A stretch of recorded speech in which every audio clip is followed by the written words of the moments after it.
The grand hall of the Olympians was in disarray. Gone was the usual boisterous laughter of the gods. Instead, a heavy silence hung in the air, thick with dread and suspicion. Zeus, his face etched with worry, sat upon his throne, lightning crackling around his fist. "Zeus, order!" His voice, usually booming with mirth, was now sharp as a whip. The gods, gathered around the massive table, stirred uneasily. Their faces were grim, reflecting the turmoil that had gripped them. Apollo, the radiant god of light and music, stood. His usual carefree demeanor was replaced with concern. Father, what news has shaken you so? Where is Ares? His throne lies empty. Poseidon, his trident gleaming in the ethereal light, rose from his seat. His eyes, the color of the stormiest sea, locked onto Zeus. Brother, Apollo speaks the truth. How do we even know of Ares' fate? Zeus's gaze turned distant. Zeus Lilith from the 10th cosmos brought word. She found Ares, or rather what remained of him. A collective gasp ran through the room. The gods murmured amongst themselves, their faces pale with shock.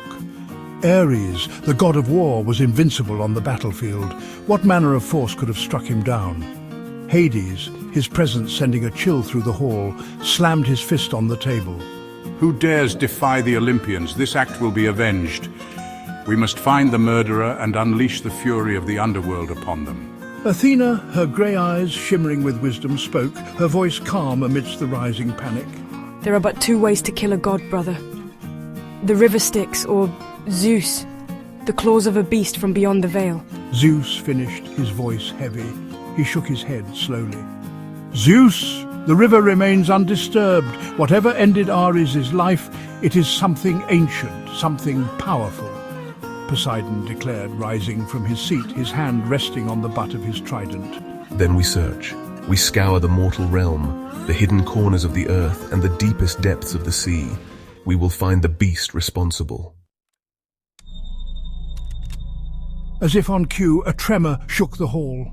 The torches flickered, casting grotesque shadows on the faces of the gods. A look of surprise, then apprehension spread across Zeus's face. "Zeus! What is this?" "Hermes, the messenger god," exclaimed, his voice tinged with fear. "Hermes! An intruder, your grace!" The doors to the hall burst open with a deafening boom. The guards stationed outside were flung inside, landing in a heap. They scrambled to their feet, their eyes wide with terror, their swords shaking in their hands. "Guard, he simply appeared. Our blades could not harm him." A cold laugh echoed through the hall, sending shivers down the spines of the assembled gods. The air crackled with energy, and the hair on the back of their necks stood on end. Hades stiffened, his eyes widening. Impossible. I sense Ares? From the blinding light, a figure emerged. He was tall and imposing, clad in shimmering golden armor that seemed to radiate power. His face was hidden behind a helmet adorned with horns that curved towards the heavens. He strode into the hall, his steps measured and heavy, every movement exuding an aura of raw power. He stopped before the throne of Zeus, his head held high, and surveyed the stunned gods with cold, calculating eyes that glowed with an eerie light. A tense silence descended upon the hall, broken only by the sound of the intruder's heavy breathing. Greetings, Olympians. I am Malum, and I have come to claim my rightful place. Zeus rose from his throne, his eyes narrowed, lightning crackling around his fist. "Zeus Malum! That name is not known here. Who are you? And what have you done with Ares?" Malum threw back his head and let out a laugh that echoed through the hall like thunder. Ares is no more. As for who I am a god just as you are, and I have come to usher in a new age.